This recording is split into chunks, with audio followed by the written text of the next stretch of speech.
Salut, moi c'est Firmin Yaroubia, je suis animateur de projet au Bénin, je vis au Bénin précisément et à Gorgounou. Et aujourd'hui, nous allons vous parler des obstacles liés à la planification familiale chez les adolescentes. Les adolescentes africaines sont souvent en situation de grande vulnérabilité en termes de droits et santé sexuelle et reproductive. Leurs besoins en matière de planification familiale restent largement non satisfaits avec des conséquences importantes sur le développement. Quels sont les obstacles limitant l'accès aux services et produits de PF chez les adolescentes? En Afrique de l'Ouest, un grand nombre de jeunes filles ont leur première relation sexuelle avant l'âge de 19 ans, une partie non négligeable avant 15 ans.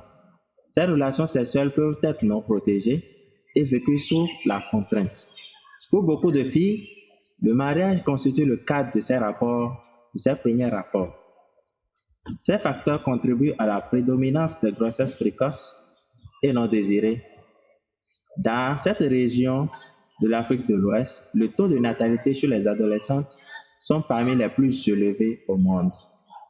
Comme nous pouvons le voir sur les données titrées du rapport Adding It Up, Cost and Benefit of Meeting the Contraceptive Needs of Adolescents, une enquête réalisée en 2016. Nous avons par exemple au Sénégal 28% des filles qui ont eu leur rapport sexuel entre l'âge de 15 à 19 ans, 59% au Mali, 64% au Niger, 44% au Bénin et au Burkina. Plusieurs obstacles sont constatés chez les jeunes adolescentes. Et entre autres, nous pouvons citer les obstacles liés à la méconnaissance, le manque d'informations claires et adaptées, les obstacles liés à l'environnement social et institutionnel. Nous pouvons dire l'opposition de la famille ou du partenaire. Les obstacles liés aux pratiques, le manque de visibilité, les horaires d'ouverture et centres de PF inappropriés, les obstacles liés à la qualité des soins, l'absence de prestataires, l'attitude hostile envers les adolescentes et les jeunes, le refus de prescrire en deçà de certains âges ou hors union et le manque de confidentialité.